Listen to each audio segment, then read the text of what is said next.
Pessoal, como vocês estão? Ellison falando, diretamente de São Paulo para Curitiba, fazendo um tour aí. E agora, dessa vez, o entrevistado é o Pastor Pipe, músico, teólogo, escritor. E é isso aí. É isso aí. Prazer recebê-lo, uma grande honra, mesmo de verdade. Muito tempo te conheço, a gente de grupos, de tudo, de ver pelas redes sociais. Me conhecia de ouvir falar. Conhecia de ouvir falar e agora de ver. E, rapaz, eu tive até a honra de novo, Deus me deu outro privilégio de até assistir um culto dele, que eu sempre tinha vontade de assistir, mas não sabia como. E olha que eu vim para Curitiba e tudo, e hoje Deus me deu essa grande oportunidade de... E pega da hora, hein? Deu umas ideias para as pregações aqui. Então, vamos lá começar. Valeu mais uma vez por estar aqui, bastante coisa aí. E como que começou sua vida ministerial? Eu, com 18 anos, foi minha conversão, e durante toda a minha adolescência, até os 18 anos, eu estive fora da igreja, minha família toda estava fora da igreja, e foi nesse período da adolescência que eu me envolvi com o movimento punk. Então, fui vocalista de duas bandas punks, uma banda primeira chamada Desordem, foi a primeira banda punk de Foz do Iguaçu. Isso lá nos anos 80, né? Tá começando o movimento punk. O movimento punk começando no Brasil, e a primeira banda punk de Foz do Iguaçu foi a banda Desordem, e eu fui vocalista dessa banda, só vocalista, né? Daí depois dessa banda eu acabei saindo da banda e montei uma outra banda chamada Caos Nuclear. Daí já começando meus primeiros passos já na fé cristã. E era um power trio onde eu tocava guitarra e cantava. E aí começou o meu ministério, né? Porque o meu ministério, como eu já vinha do movimento punk, meus amigos todos eram desse nível. Então, tanto os headbangers quanto os punks na época. Então, normal foi que eu comecei a pregar o evangelho para esses caras. Então, ali, já logo de início, o primeiro chamado que eu tive na minha vida, de um modo muito forte, foi a questão como evangelista. Né? Eu era um evangelista de rua e pregava o evangelho para os punks e tal. E ali, pela graça de Deus, tivemos alguns frutos já em Foz do Iguaçu. Então, dentro da Igreja Presbiteriana do Brasil, eu desenvolvia esse ministério, que era o evangelismo de rua, especialmente voltado para a questão dos roqueiros, né?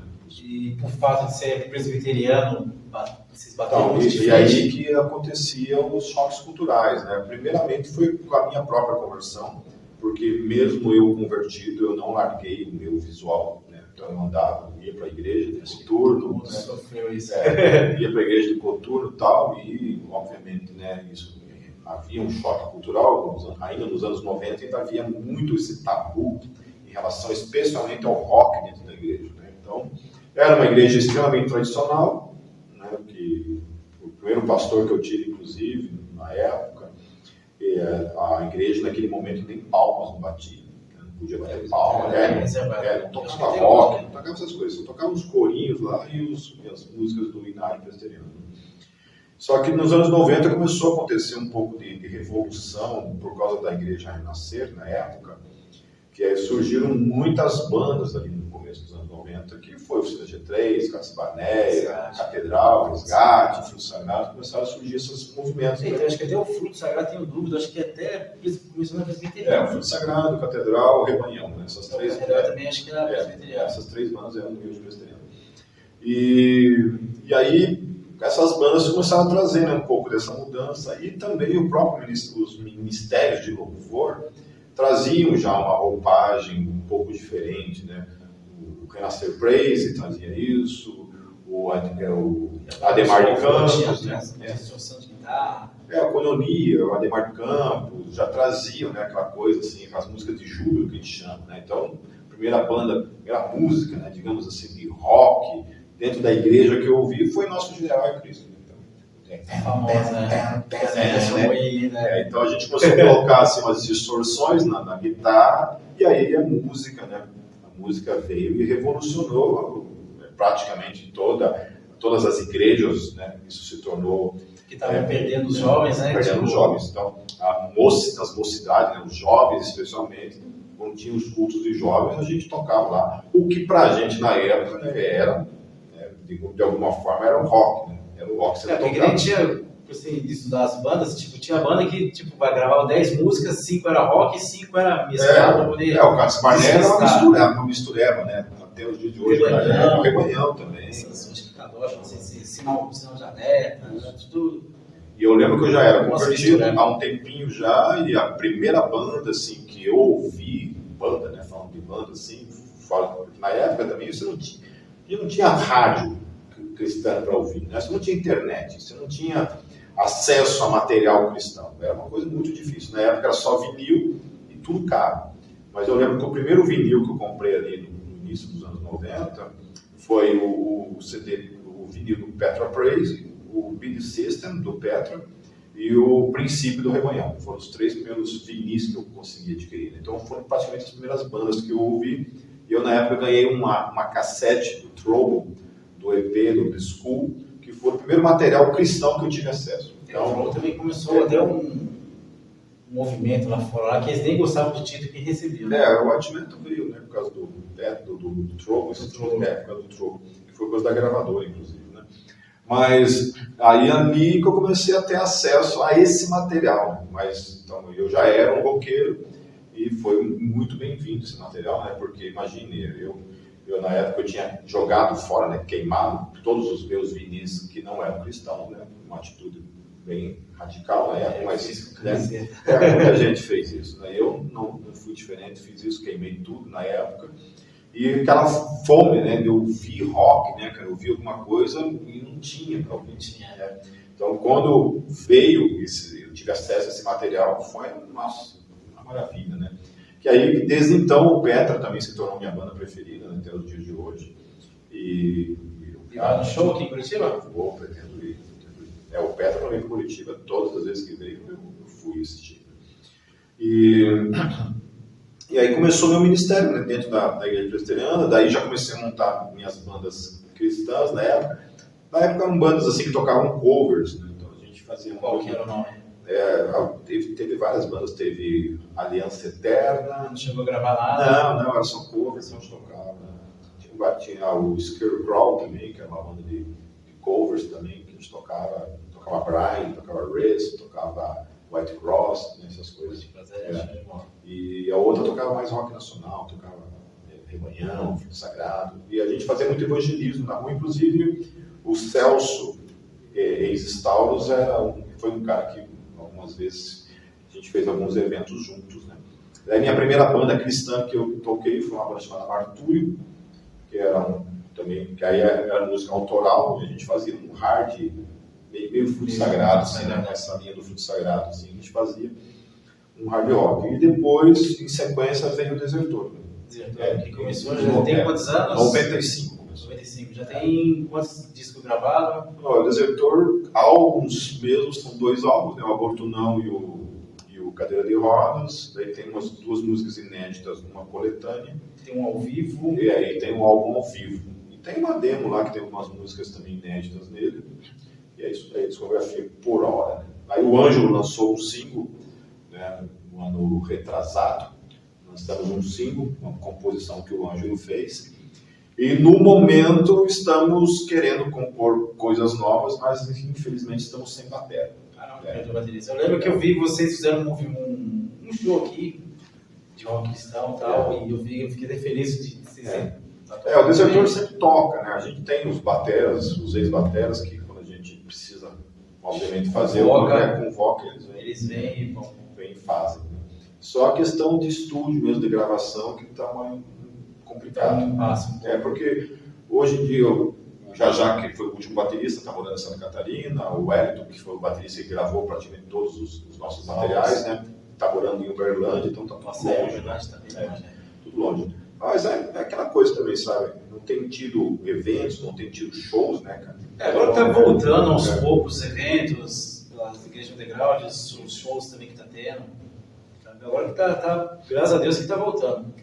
Mas e os projetos assim, de single novo, de gravar um novo? Então, a gente talvez esse ano, quem sabe, tentemos lançar alguma coisa aí. Mas é que assim, a gente tem muitas tarefas, né? Muitas coisas que nós realizamos dentro do reino. Então fica difícil.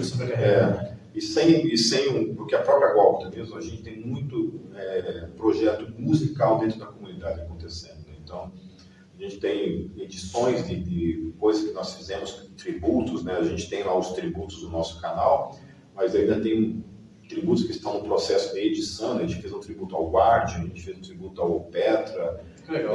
Então, está tudo gravado, isso, mas precisa editar tudo isso, né? Fazer também alguns trabalhos de overdubs, né? Para apresentar algo melhor e tal. Mas tudo. Essa pandemia também quebrou. Essa pandemia quebrou muita igreja, quebrou muita banda. Quebrou tudo. Eu confesso para você, eu estou meio perdido na cronologia. Né? Caramba. A gente acho que perdeu 2 anos aí da. Eu estou perdido, cara. Assim, famoso que ano que nós estamos. Às vezes eu não sei nem que ano que a gente está, cara. Fico perdido. As pessoas me perguntam assim, por que remete a qualquer coisa da pandemia. E você via show, coisa que eu nunca vi. As bandas, você fazia show, você em casa e a banda lá tocando. Futebol sem público. Foi que bagulho louco. Não, esse troço arrebentou com as bandas. Muitas bandas acabaram, igrejas acabaram. Muitas pessoas se desviaram. Muita gente se desviou. Infelizmente. Muita. Pessoas ali que por amigo.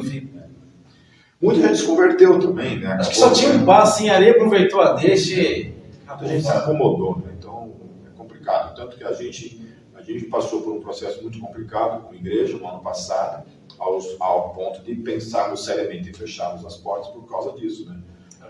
Esse ano, graças a Deus, começou um ano muito bom, né? Eu vi, graças a Deus, você estava e hoje, por ser feriado, até que não tinha tanta gente, né? Porque geralmente no culto normal aqui, não cabe, não cabe. Nossa, mesmo assim eu vi que, graças a Deus, se vira a igreja inteira. Criança de preto, roquinho, mirista, mas achei da hora, né? Fiquei esperando ali, eu vi que as crianças ali, tudo, nossa, colada, preta, assim, veio, mas que da hora, velho. Isso Que da hora, muito bom. E como que nasceu a Iabol, então? Assim, então, isso eu estava em Foz do Iguaçu, na igreja presbiteriana, eu casei, em 96 eu caso, em 98, se não me engano, em 98 que eu venho embora para Curitiba. Venho por causa de uma profecia. Então é natural de Foz do Iguaçu, eu e minha esposa. Eu vim assistir um show em Curitiba, e bem no fim o evento nem aconteceu, porque o evento foi cancelado, porque os caras passaram pela Bahia lá e comeram na cajé, os alemães passaram mal, os alemães, os polacos, não estavam acostumados, né, com a pimenta, passaram mal lá e cancelaram. Mas a gente estava por aqui e eu tinha conhecido o Elias Vasconcelos, que era o baixista do Deliver e que gravou também o álbum Vento. O Elias Vasconcelos aqui, eu conheci ele assim. O Elias ele não é daqui, o Elias é Santa Catarina, mas ele morou um bom tempo em Curitiba, muitos anos ele morou em Curitiba. Então eu conheci o Elias num evento lá em Foz do Iguaçu, que eu tinha lá, eu fazia shows lá em Curitiba e eu levei a banda Arca para tocar. E o Elias era o baixista da banda Arca.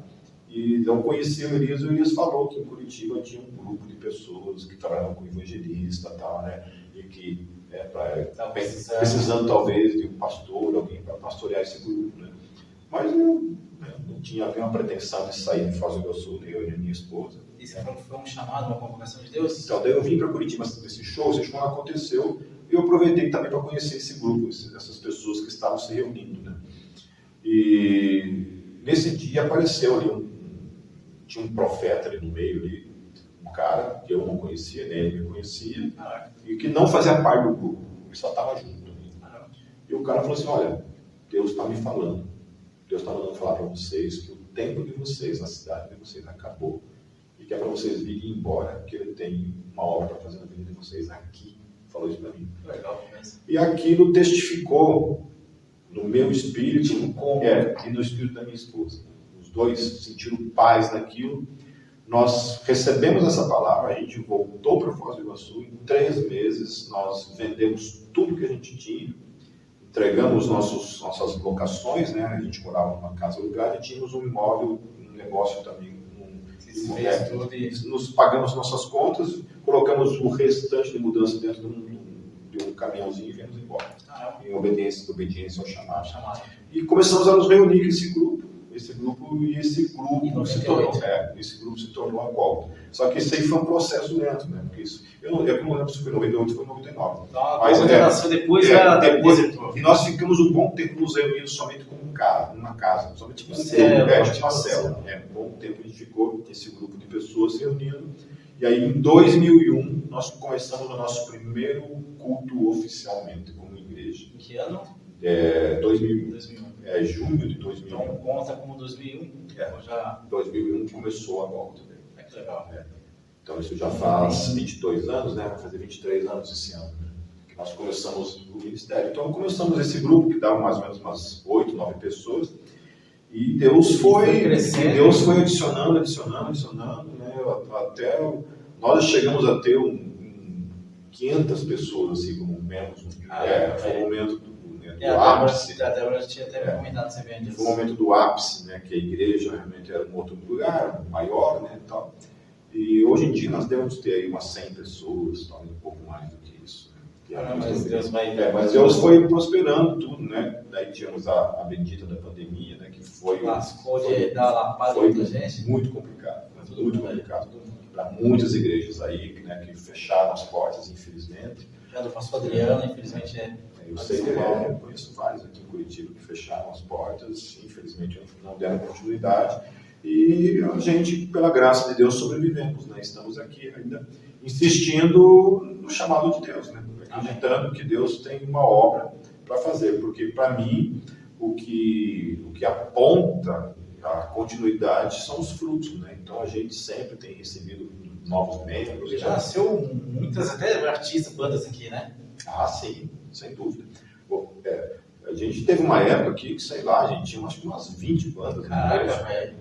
Caramba. Só eu acho que tinha umas 4, 5 Tinha que fazer uns 2 festivais, 2, 3. Não, a gente fazia o Gólgota Fest só com as bandas da igreja, pra você ter uma ideia. A gente tinha que fazer 3 dias de evento. Caraca, e tocando de banda o dia inteiro. Tipo um Rock in Rio de cristão. Era muita banda. Da hora, velho. Muita banda.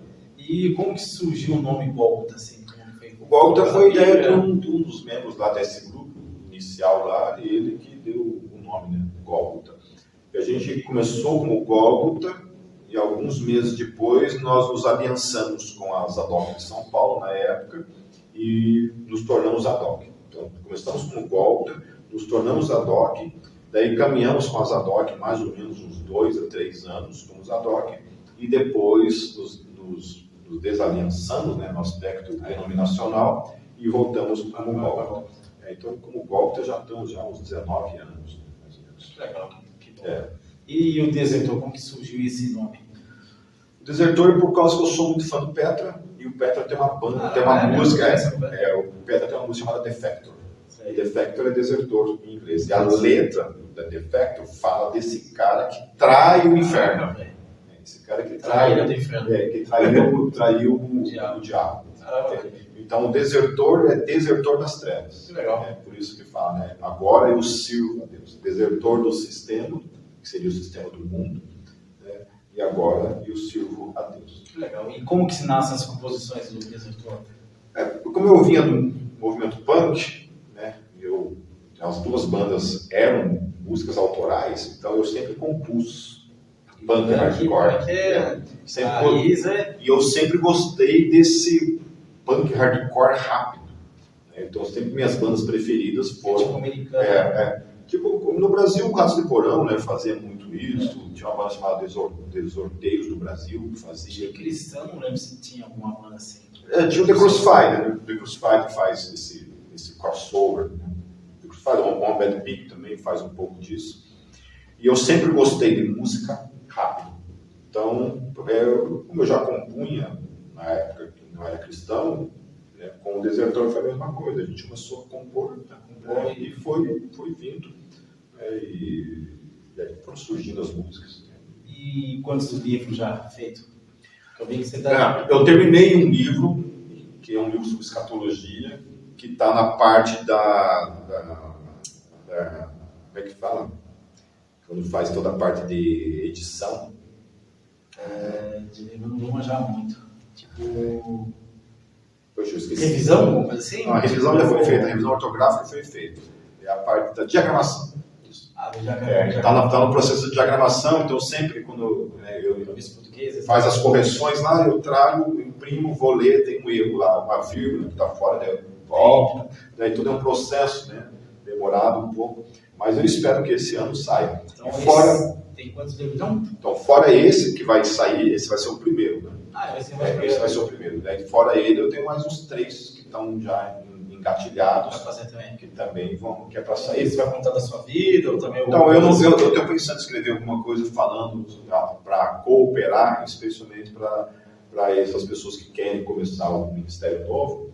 Então, onde eu vou falar sobre o meu testemunho, a praxis, né, daquilo que eu vivenciei na minha vida, como um evangelista, já implicando o desertor, e também como pastor, né, como uma pessoa, como um fundador, né, do ministério underground, né, as lutas, a experiência, o que nós erramos, o que acertamos, né, e tentar ajudar as igrejas underground também no Brasil. E você acha que as igrejas são unidas? Como que é só? A gente tem um tipo de unidade no espírito. Umas eu vejo né? que sim, outras eu vejo que não. Eu tenho um bom relacionamento com o Batista, com o Enoque, lá do Rio de Janeiro, com o pastor Sandro Baggio, né, de São Paulo, que iniciou na época lá, hoje não mais, né, atuante no underground, mas que começou na época lá, o Refúgio do Rock, lá em São Paulo. Que hoje é o Del. Hoje é o pessoal do Projeto 242, né, que mudou. Refúgio de Moriá, acho que hoje foi o Del. Não, era Refúgio do Rock. Refúgio do Rock. Então, eu tenho um bom relacionamento com ele, conheço também o Geraldo, lá da Caverna do Lão, conheço o PC também, que era lá de Vitória, no Espírito Santo, né, e outros ministérios, né, o Saio também, e outros ministérios no Brasil que estão acontecendo. Então, a gente tentou de alguma forma fazer o tal do encontro underground, né? Mas o problema do Brasil é que tudo é muito longe, né? Então, porque parece que lá no Rio de Janeiro tem um cara lá que eu esqueci que igreja que é, que não sei o que é Justiça, né? Justiça, não sei o que é. Parece que ele faz isso aí, eu acho que é 3 dias e tal. A gente sabe desses encontros, mas, cara, é muito longe tudo, né? O Brasil é complicado. Então, porque, tipo, quem tá fora de um lugar que seja São Paulo, os outros lugares parece que é tudo mais longe. Quando você tem uma denominação que rege, né, no caso, é muito mais fácil, né? Mas é que cada um é independente, né? Tirando a Crash Church, né, que no caso hoje em dia tem várias, né? Então é mais fácil lidar com essa questão. Mas quando não é denominacionalmente, é complicado. Então a gente tem essa unidade, no sentido dessa cooperação, mas nada formal, né? Não tem um grupo onde a gente conversa, onde a gente troca experiência. Certo. E das polêmicas à parte, o famoso PH. Galera, que você mandava os áudios, Marco inimigo. falava mal do Skype, você WhatsApp de todo mundo. Figuraça. Eu já tinha que bloquear ele, encher meu saco.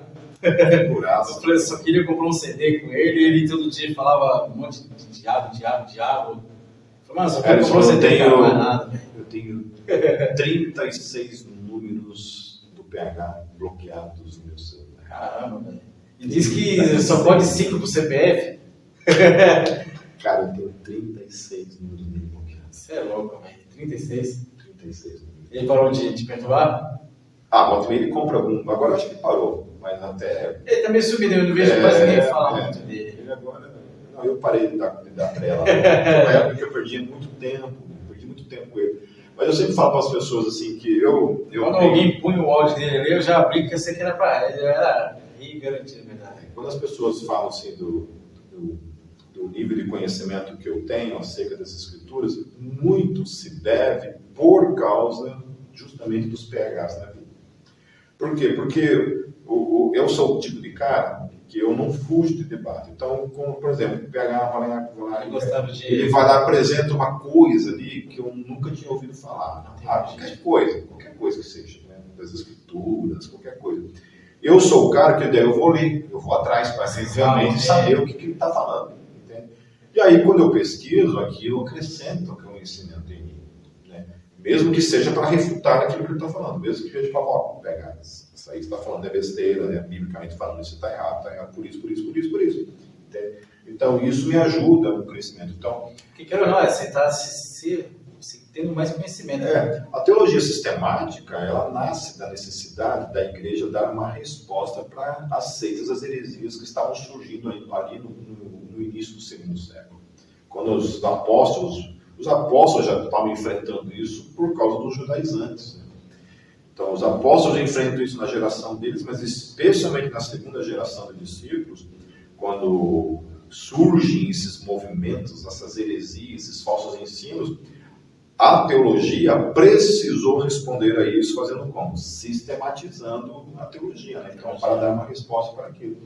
Então, até isso até hoje. Então, quando, sei lá, seja qual for a seita, a proposta teológica que se apresente, ela vai me desafiar, né? Porque eu tenho que dar uma resposta para aquilo. Eu, pelo menos, o Pipe, talvez por causa do meu chamado como mestre, isso aí é uma coisa que está em mim, entendeu? Eu não fujo, né? E quando você fez a Golgotha aqui, você também deve ter sofrido bastante coisa também. Sim. A perseguição, especialmente... Nossa, a gente, quando a gente apareceu, quando a gente começou em Pelo que 2001... eu vi que as fotos que tinha, que eu acompanhava, era assim, eu queria que até... Acho que causava bandas religiosas, né? A gente teve 2 tipos de perseguição em 2001, quando começamos. O movimento black metal em Curitiba estava em alta, assim, muito forte. Então, pessoal muito forte. Tava realmente, era o estilo do momento, né? Que era também, tinha o metal melódico, a gente chama, né? O power metal aparecendo ali, e o hardcore melódico.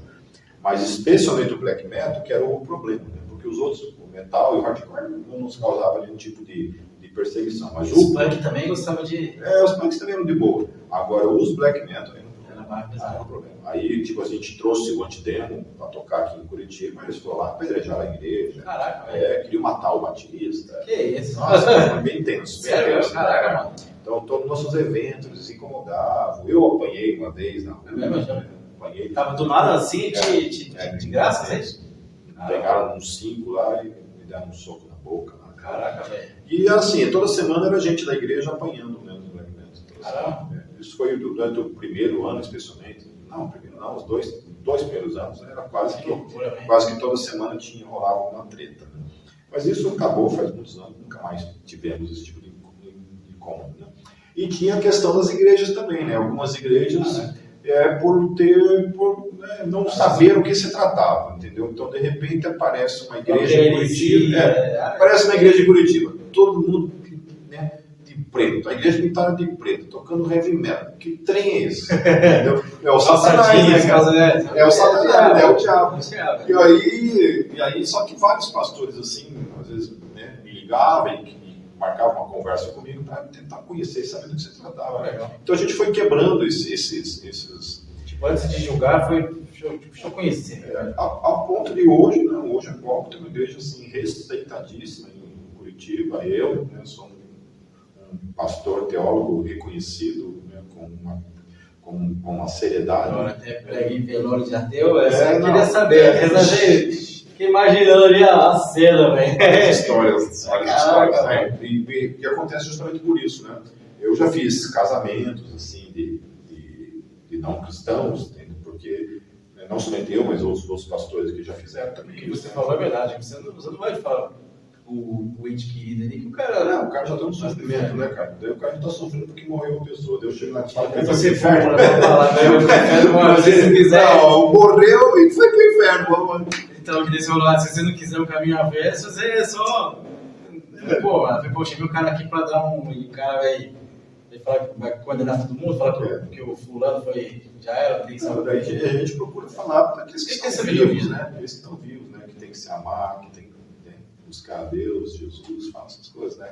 Mas quanto ao morto, o que eu vou falar? Também não sei, como é que eu vou falar? Tem igreja que batiza as fotos de defunto? Eu não sei se o cara, de repente, no último momento, Deus não se revelou pro cara. Então, você não sabe o último minuto como que foi. E até na pregação, foi uma coisa besta mesmo, mas tipo, que você falou, tipo, é que nem tudo. Hoje a gente vive tudo por causa do Adão e Eva, né? Mais o Adão, que ele se pregou. E até foi, hoje aqui foi, será que na hora que Jesus voltar, todo mundo num lugarzinho da hora, assim, eu falei, se a pessoa se Se alguém faz merda de novo, Não não sei por que isso, eu acho que ele me perguntou. Ah, não, mas é sacanagem. Pô, Jesus, não, só pune ele, velho, pelo amor de Deus. Eu já pensou, eu pensei, cara, a primeira vez eu pensei isso aí. Mas já cogitaram isso. Faz merda, mano. Eu já ouvi pessoas assim. Eu dou muita aula na Jocum. Mas tem que ser lixado lá do céu lá. Eu dou muita aula na Jocum e eu já me deparei com pessoas afirmando esse tipo de coisa assim. É mesmo? Chega a ser o primeiro. Que lá no céu a pessoa afirmou que não, vai ter a possibilidade de cair do estado. Né?